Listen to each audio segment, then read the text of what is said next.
ao Pergunta Simples, o vosso podcast sobre comunicação. Hoje vamos até às profundezas da voz do povo. Ditos, escritos, códigos, calão e expressões mais ou menos agrestes ou sorridentes. É o maravilhoso mundo das expressões populares. É dia da língua dos que não são doutores, mas sabem tudo sobre a vida.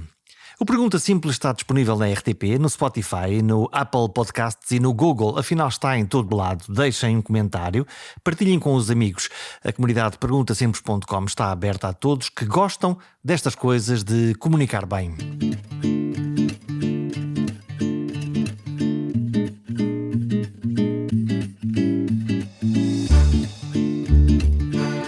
A língua é a nossa biblioteca da alma. Falar e entender português não é uma simples e mecânica operação de palavras e regras gramaticais. Quando os poetas inventam a língua, rasgam estradas no nosso modo de ver ou de ouvir. Mas quando o povo reinventa palavras e expressões, percebemo-nos nós próprios no mais fundo da cultura popular. Este é o programa em que vos posso dizer: vai-me à loja e traz-me o troco. Dito assim de uma forma mais ou menos jocosa, ou se preferirem de uma forma mais carinhosa, vem para a minha beira. Expressão do norte que replica um mais seleto e solista: anda aqui para o pé de mim. Nesta edição cabem 12.000 expressões populares recolhidas por João Carlos Brito num livro chamado Dicionário de Calão do Norte. Com carago, João, é preciso comer muita broa para ler isto tudo. Afinal, quais são as tuas favoritas? É uma pergunta muito difícil, é uma pergunta muito difícil de responder, são imensas. Eu acho que se fosse a debitar as palavras e expressões que me são mais caras, eu estaria aqui seguramente todo o programa e não iria chegar, mas vou disparar algumas, portanto, sem especial enfoque, mas, por exemplo, o bem-me à loja, por exemplo, o bem de batalha, o vai-te-quilhar, adoro o vai-te-quilhar, tão norte, não é? Tão norte. Aquelas expressões mais nortenhas, a chieira, o peteiro, se formos atrás dos montes, não é? E darmos um saltinho. A Miranda, a Canhona, há tantas, olha, realmente nós podíamos fazer um programa só com estas expressões, só que muito provavelmente quem estivesse a ouvir iria ter algumas dificuldades, porque mesmo quem é do Norte, seguramente que não domina todo este léxico, porque estamos a falar de vários nortes. Há vários nortes, há o norte do Alto Minho, há o norte de Trás-os-Montes, há o norte do Porto. De resto, falamos aqui da expressão que é o vai-me à venda, vai com B, de vai à venda, a venda que é a mercearia de bairro, a mercearia ali da esquina, e que no Alto Minho se chama de a venda, o sítio onde se faz a venda, ou então uma curiosa declinação que é até quase em modo de provocação: vai-me à loja e traz-me troco. Mas isto não quer dizer exatamente compra lá qualquer coisa e traz-me o troco do dinheiro que te estou a dar, pois não? Quer dizer tudo menos isso. De facto, a venda é um estabelecimento tradicional, portanto era um tasco, mas era muito mais do que um tasco, não é?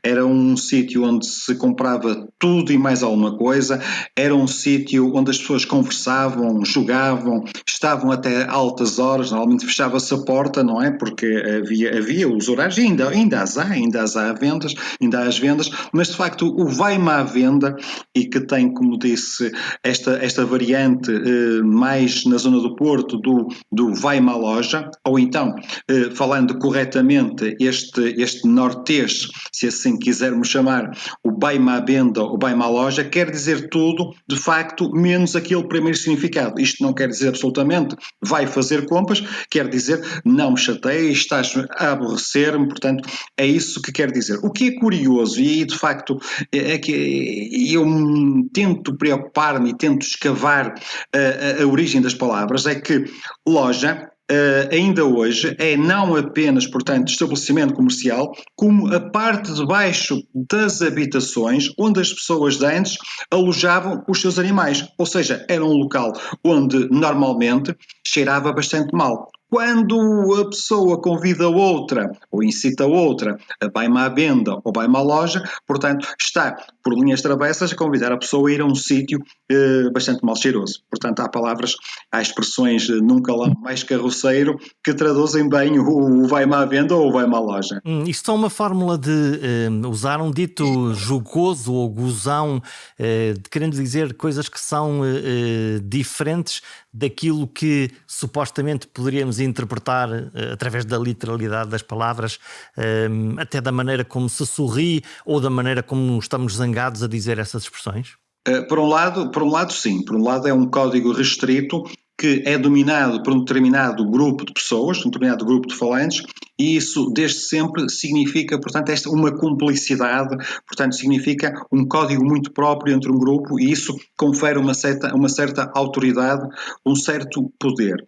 Por outro lado, eu acho que faz mesmo parte deste conjunto dialetal de determinado grupo de falantes, é algo intrínseco e faz parte da sua essência. Este património oral, este património linguístico, é aquilo que nós somos, não é? Nós recebemos um legado dos nossos pais, dos nossos avós e limitamos de forma natural a transmitir essas palavras e expressões que herdamos. O que acontece muitas das vezes é que há palavras e expressões tão interessantes, tão geniais, que rapidamente elas galgam terras, elas galgam fronteiras. E tal como um vírus, passam a ser utilizadas por outros grupos de falantes. E são perfilhadas, são utilizadas até com sentidos diferentes daquilo que é o sentido original que lhe foi dado numa determinada região, no Minho, em Trás-os-Montes, no Porto, ou no sítio onde for? Claro que sim, claro que sim. Muitas das vezes, de bairro para bairro, há pequenas nuances de significado. A mesma palavra, a mesma expressão, portanto, adquire um significado muito, muito próprio. Às vezes, acontece mesmo ter significados diferentes, completamente diferentes. Eu estou-me a lembrar, por exemplo, das gâmbias. As gâmbias que entrou portanto, no nosso léxico através da influência provençal, do atual francês, e vem, obviamente, de jambe. Gâmbias são as pernas. No Porto e no Minho, fala-se em gâmbias, associa-se imediatamente, portanto, às pernas. Mas, por exemplo, em determinadas regiões de Trás-os-Montes, gâmbias, ou seja, portanto, passa a ser um indivíduo, é alguém muito alto. Tem a ver, obviamente, com o facto de ter pernas altas, pernas grandes, mas já não é exatamente o mesmo significado. Portanto, muda o sentido. Alguns dos ditos, e eu estive a ler muitos dos 12.000, alguns são o que são ora tiradas mais humorísticas, ora coisas mais jocosas ou até atos de raiva. Alguns, porém, são até algo discriminatório. Gozam com as formas do corpo, da fala, dos tiques, das condições de diferença. Claramente, muitos destes ditos não são, ou são tudo menos, coisas politicamente corretas. Algum cuidado e omitir determinadas expressões que eventualmente poderiam ser suscetíveis de ferir algumas minorias, alguns grupos que estivessem mais sensíveis. Olha, eu vou-lhe ser muito sincero, eu acho que isso, pronto, compreendo, respeito e de facto acho que devemos ter todo o respeito, toda a consideração por todos os grupos. Sou da opinião que devemos ser, sobretudo, tolerantes para com os ditos grupos mais fracos, não é? E a história está cheia de exemplos que, quando os fortes abusam dos fracos, normalmente os fracos os papéis acabam por se inverter, não é? E as coisas mudam de figura. Eu acho muito sinceramente que estamos num domínio em que o objetivo, de facto, acaba por ser tocar na pessoa. Portanto, as palavras refletem as vontades, refletem as intenções e, de facto, muitas das vezes, tal como na linguagem das crianças, que são extremamente agressivas, extremamente cruéis na forma como abordam essas questões mais sensíveis, eu acho que estamos a falar num mundo que se baseia, sobretudo, em 3 ou 4 vetores. Baseia-se, portanto, na agressão, baseia-se no brejeiro, baseia-se nas questões mais relacionadas com o sexo, não é? Portanto, ou seja, estamos a falar de um grupo de palavras que obviamente tem a ver com o calão. Mais carroceiro, menos carroceiro, não podemos, na minha ótica, estar, digamos, a retirar ilações de que são sexistas, que são discriminadoras, não. Portanto, valem o que valem. Aliás, portanto, todos os registros de linguagem são válidos. Os registros mais informais são tão válidos quanto os informais. E não há, de maneira nenhuma, uma forma de falar correta. Não há tal como não deve haver uma cultura dominante, não há uma forma de falar, não há de maneira nenhuma uma forma de falar dominante. O que há, sim, e isso é que é fundamental, é que quem comunica saiba adaptar aquilo que diz à situação e ao público que tem pela frente. Isso sim é fundamental. Quando eu era criança e eu nasci em Viana do Castelo, sempre vivi em Caminha, sou por isso do Alto Minho, havia uma expressão quando algum de nós fazia peito, mais de arrufo, que é então estás-te a armar. Há duas expressões aqui que para mim são curiosas neste livro: armar ao pingarelho ou armar aos cucos. Esta maneira de se pôr em bicos de pés e mostrar ao outro que afinal somos mais importantes ou somos mais, enfim, somos mais que os outros. Sim, portanto, um dos objetivos desta forma de falar é tentar demonstrar poder. Quase todas as opiniões são unânimes em considerar que estes registros mais carroceiros, estes registros do chamado calão mais forte, terão nascido nas zonas portuárias e terão sido, sobretudo, difundidos pelos marinheiros. Isto percebe-se porque era uma situação em que as pessoas usavam a linguagem, e vamos acreditar que normalmente era isso que imperava e não recorriam a outros argumentos, mas a própria linguagem, o próprio calão, era uma modalidade para tentar amedrontar o adversário, quer nas transações comerciais, portanto, quer na tentativa de não ficar a perder, ou seja, nas tais contas à moda do Porto, não é? Do Porto de Pesca, em que as pessoas tentam fazer o melhor negócio possível. Era uma forma de desafio, de resto depois declina-se em canções ao desafio que se ouvem, por exemplo, no Minho, de uma forma jocosa em que, lá está, se faz peito em relação àquele para o qual estamos a cantar?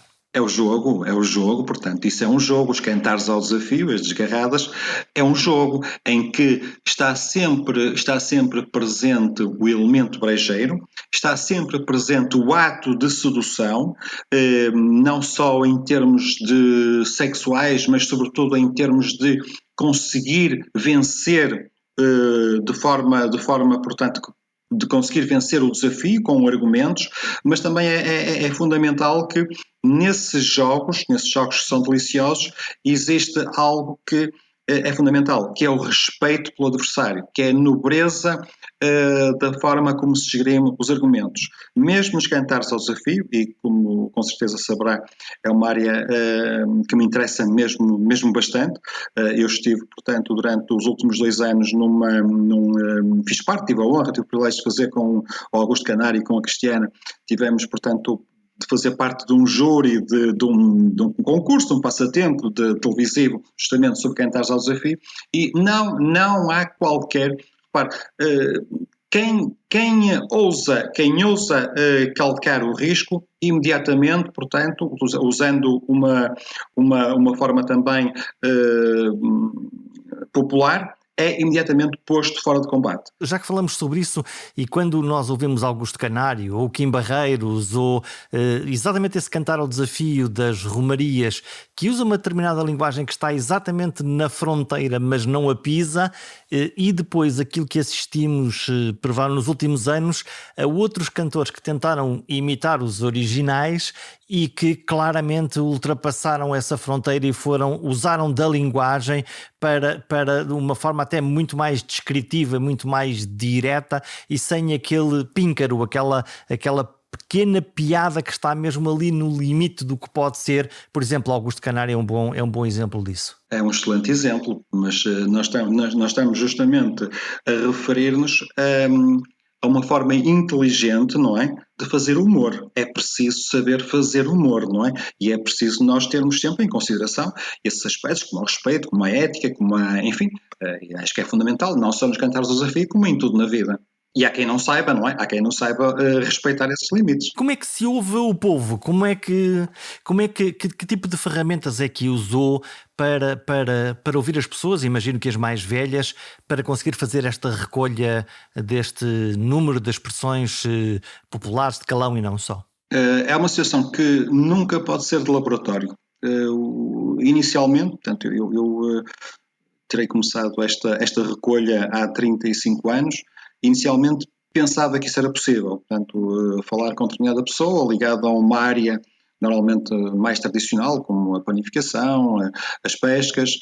Olha, agora não se importa, diga lá as palavras engraçadas que costuma dizer, e a pessoa não diz nada. Portanto, na minha opinião, a única estratégia possível é ser um ouvinte atento e manter uma conversa com a pessoa e deixá-la ela própria, portanto, ao longo desse discurso, deixá-la fluir essas palavras e expressões.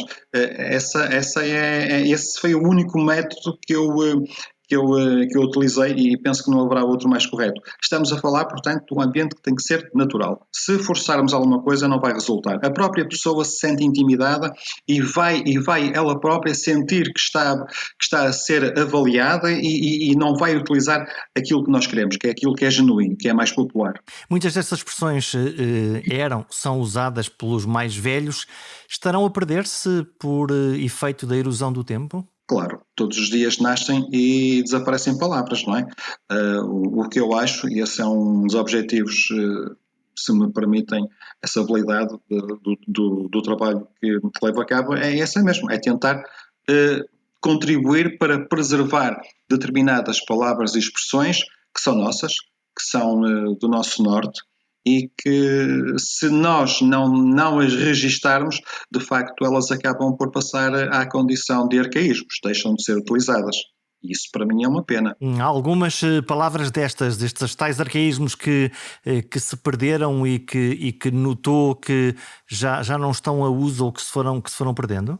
Cada vez menos uso, cada vez menos uso, algumas delas, e de facto são algumas pessoas, e estamos a falar agora neste momento, seguramente de uma faixa etária para cima dos 65, 70 anos. Eu lembro uma das palavras que até meados do século XX era utilizada, era uma palavra normal, fazia parte do léxico normal de qualquer falante do Alto Minho, que era o peteiro, não é? E mesmo a palavra chieira, que é tão minhota, não é? Foi uma palavra que durante muitos anos deixou de ser utilizada. Então, para quem não sabe, o que é o peteiro e o que é a chieira? O peteiro é o mielheiro, ok? Pronto, e chama-se peteiro porque vem do verbo petar, que é também um verbo bem minhoso, significa cortar aos bocadinhos, e tem a ver com aquele antigo hábito, não é? Que se tinha, os mielheiros, os porquinhos não são como os de agora, que têm uma abertura por baixo e dá para tirar, não é? Antigamente não, antigamente era um ato nobre, quando a família poupava para um determinado objetivo, e depois havia um momento nobre em que se pegava no martelo e se partia, se petava o mielheiro aos bocadinhos para comprar alguma coisa que ia ser muito bom para a família. Isso é que é o peteiro. Há quem diga que também tem a ver com as pesetas, peseteiro, mas eu penso que o mais correto é mesmo peteiro, de petar, do verbo cortar aos bocadinhos. A chieira é uma palavra de Viana, uma palavra de Caminha, uma palavra de Cerveira, uma palavra do Alto Minho, que tem a ver com o indivíduo estar tão vaidoso, parece que vai chiar, não é? É vaidade. E é algo que era uma palavra corrente, do dicionário corrente, do vocabulário corrente de todos os minhotos, e que durante muitos anos, porque algumas sumidades entenderam que nós deveríamos todos dizer o mesmo, não é?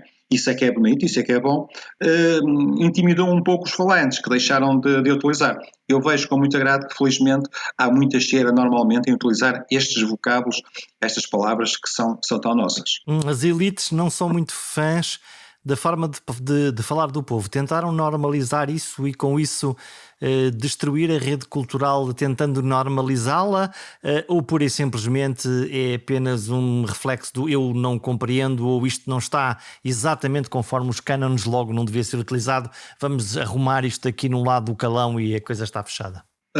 Eu acho que temos de tudo, não é? Pronto, o Eça de Queiroz dizia que as pessoas mais provincianas eram as de Lisboa. e sobretudo porque alguns políticos chegavam à capital e assumiam posições mais provincianas do que os próprios nados na capital. Há vários factos que são assumidos como realidades que são perfeitos disparates, não é? Pronto, há coisas diferentes. Uma é o nosso léxico, é aquilo que faz parte do nosso repertório vocabulário, não é? É o nosso cartão de visita enquanto falantes, enquanto cidadãos. Outra é a forma, o sotaque, o acento que se repercute na forma como comunicamos, ou seja, portanto, o tal sotaque. A primeira realidade que nos tentam impingir é que há um sotaque correto, neutro, não é? O tal dito sotaque de Coimbra, não é? Pronto. O segundo é que há um conjunto de palavras e expressões que nós só podemos utilizar em determinados meios. Se o primeiro é um perfeito disparate, não há nenhum dito sotaque neutro, não existe, portanto, todos os falantes têm determinadas características que acentuam a forma como pronunciam os sons, é um disparate. Não é? Pronto, e podemos também falar sobre isso para vermos se de facto qual é que é o mais correto, não é? Que isso é uma pergunta, é uma pescadinha de rabo na boca. A segunda questão já tem mais alguma forma, já tem mais algum cabimento, não é? Portanto, de facto, nós, tal como eu disse há pouco, devemos saber estar, não é? Tal como em tudo na vida, devemos tentar adequar o nosso discurso às situações. Isso é óbvio. Não é? Agora, isso não passa necessariamente por utilizar um léxico cinzento, um léxico completamente, digamos, dentro dos parâmetros da linguagem corrente. Porque a linguagem literária cuidada pode também ser enriquecida por imagens que muitas das vezes algumas pessoas poderão atribuir às linguagens informais, ao calão, às gírias, não é? Portanto, isso é tudo muito relativo. Agora, em relação ao dito sotaque dominante, vamos ver. Eu penso que não é uma opinião, é um facto. Tudo indica que o português que nós falamos hoje, não é? A língua que nós falamos hoje, inicialmente, por exemplo, para ter um elemento, nós no Norte muitas das vezes somos criticados, há uma forma de ver até assintosa, a nossa célebre troca dos Bs pelos Vs. O que é facto é que ainda o português não existia, ainda a língua portuguesa não existia, ainda Portugal não existia, e as pessoas que gravitavam neste espaço, portanto, que vai do norte da península, mais ou menos inicialmente delimitado pela linha do Douro, trocavam os Bs pelos Vs. Portanto, isso é um fenómeno perfeitamente reconhecido, que é o betacismo, e trocava-se os Bs pelos Vs. E depois havia outras particularidades, não é? Que hoje quem estuda a língua percebe claramente que o português mais genuíno, o português que começou a ser falado muito antes da fundação da nacionalidade, era o português que hoje os nortenhos falam. Já que estamos a falar dos Bs e dos Vs, há aqui 3 expressões que eu gostaria de marcar. Uma é borronas, uma coisa que me lembro de quando era criança, que no Alto Minho se chamava aos marcadores de cores, chamava-se borronas. E depois ao Bs e aos Vs do botar os faróis ou botar os olhos. Não votar, mas botar. Cá está os Bs e os Vs trocados como uma marca linguística da maneira de falar no Norte. Sim, claro que sim. Botar as vestinhas. Agora, o mais curioso é que não é só no Norte de Douro para cima, não é? Essa marca linguística de trocar os Bs pelos Vs vai seguramente num corredor litoral, mais litoral, porque a difusão da língua, pronto, faz-se numa perspectiva sempre de corredor diagonal e vai seguramente Figueira da Foz, Aveiro, troca-se muitos Bs pelos Vs, Figueira da Foz, inclusivamente até Leiria. Esta questão dos sotaques é uma questão interessante. Nós estamos a perder os nossos sotaques e com isso a perder diversidade cultural e de linguagem e de maneira de dizer as coisas. Mais uma vez com a imposição da norma deste eixo entre Lisboa e Coimbra, onde se diz joelho e coelho e onde não se trocam os Bs pelos Vs? Eu acho que nós portanto, os primeiros 7, 8 anos são fundamentais e decisivos. Portanto, é a altura em que se faz a aprendizagem da língua. A aprendizagem, portanto, nós fazemos por tentativa e erro e por repetição. Nenhum familiar nosso, nenhuma mãe, nenhum pai, nenhum professor, educador nos diz: olha, tu para pronunciares o som S, colocas a língua no palato, quer dizer, inspiras. Não, é uma aprendizagem que se faz de forma natural. E essa aprendizagem faz-se por repetição. Ou seja, nós interiorizamos esses processos, que são processos físicos, não é? Se não houver qualquer problema na área da fala, na área, portanto, do aparelho fonador, nós interiorizamos, até aos 7, 8 anos, essa forma. E essa forma, o tal sotaque, o tal ritmo que nos é legado pelas pessoas que nos ensinam a falar, familiares, próximos, escola, nunca mais nos vai largar. Nunca mais. O nosso sotaque é algo que nos acompanha a vida toda. Agora, o que é possível, isso sim, é de uma forma mais treinada, esconder, ou pelo menos omitir, essa forma que nós temos, não é? Estou-me a lembrar, por exemplo, da Luciana Abreu, não é? Portanto, que tem um forte sotaque do norte, do Porto, e que conseguiu, mercê de muito esforço, de muita técnica, de muito treino, conseguiu, portanto, esconder completamente esse sotaque. Mas isso é porque ela faz um esforço imenso para que isso aconteça, porque mal deixe de fazer esse esforço, de uma forma natural, ele emerge e vem à tona. Ou aquilo que nos acontece quando saímos da nossa terra e voltamos meses ou anos depois, e quando pomos o pé na nossa terra, no café onde sempre fomos e estamos com os nossos amigos, eis que todo o sotaque e essa matriz aparece na nossa cabeça, na nossa língua e na nossa maneira de dizer. Sim. Claro que muito tempo, anos a ouvir, não é? Outra forma de falar vai influenciar, claro, não é? Nós chegamos a um ponto que algumas pessoas acabam por não ter terra, não é? Quer dizer, em Lisboa dizem que somos do Porto, no Porto dizem que somos de Lisboa, mas a verdade é que isso é o ouvido menos treinado. O ouvido mais treinado vai reconhecer, portanto, a essência e vai reconhecer seguramente onde é que aquela pessoa passou os primeiros anos e onde é que deu os primeiros passos na língua. Seguramente as coisas que eu mais gosto é o anda aqui para a minha beira e não para o pé de mim. É daquelas que eu acho que são mais marcadamente e elas ficam. Depois, estamos no tempo do advento da internet, onde por um lado se estão a perder estes ditos mais populares ou mais portugueses ou com maior raiz, e temos as crianças, os meninos mais novos, muito graças aos YouTubes desta vida, a serem aculturados quase num empobrecimento da linguagem, com expressões muito brasileiras, como usando o se antes de palavras, e portanto existe uma nova aculturação, por um lado a perder-se um tipo de linguagem com maiores raízes culturais, e por outro lado a globalização está a matar estes ditos regionais, está a matar a regionalização, a maneira como nós somos, a tornar-nos todos muito iguais pelo mundo fora. Duas coisas, portanto, não podemos misturar o léxico, as palavras, portanto, as palavras e as expressões que utilizamos com os erros de sintaxe, não é? Isso é que não podemos de maneira nenhuma. Portanto, há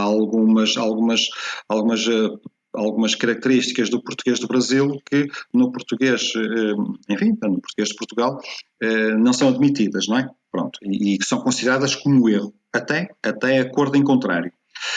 Depois, claro que sim, claro que há uma padronização, não é? Portanto, há uma absorção muito maior, porque os canais são muito mais extensos. Para percebermos bem isto, vamos pegar em duas palavras que são sinónimas e que há uns 30 anos marcavam bem a diferença entre quem era do Porto e quem era de Lisboa. Estou a referir-me concretamente ao tótil e ao bué.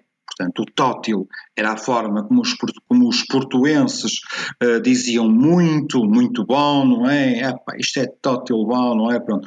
E os lisboetas, por seu turno, utilizavam o bué. Portanto, o bué, que significa também muito, provavelmente é um africanismo, o que também tem explicação sociológica. E eu lembro perfeitamente, portanto, nessa altura, quando eu teria os meus 20 anos, ai de quem no Porto utilizasse o bué. O bué, perdoem uma expressão, era para os betinhos de Cascais, não é? Nós era tótil. E pronto, mais nada. E o contrário também em relação a quem morava na zona da Grande Lisboa. O que é facto, e repara, eu estou agora a basear-me num estudo que fiz há cerca de 12 anos, numa escola do centro do Porto. Perguntei, portanto, pedi a frequência de utilização à canalha, não é? Aos miúdos de 12, 13 anos, se utilizavam o bué, o tótil. E já nessa altura, repara, há 12 anos, verificava-se que os miúdos do Porto, os adolescentes do Porto, já usavam mais o bué do que o tótil. Mais do que isso, não atribuíam qualquer significado, qualquer característica portanto, não natal ao bué. Já era algo que foi uma palavra que entrou no uso corrente dos miúdos. Isto há 12 anos. Hoje em dia, portanto, qualquer miúdo do Porto, com 20, 18, 20, usa o bué sem qualquer prurido. O que é que isto nos demonstra? De facto, estamos a falar de um fenómeno vivo. A língua não se faz por decreto administrativo, não é? Portanto, faz-se pelo uso e nós temos que respeitar esse uso. Usos e costumes que enchem a fala do dia-a-dia. As expressões populares vão perdendo a memória com a partida dos mais velhos. As expressões são moeda de troca na oralidade e por isso se vão perdendo conforme o tempo passa. Mas agora estão escritas completamente ao arrepio das normas e do acordo ortográfico, mas todas elas cheias de Portugalidade.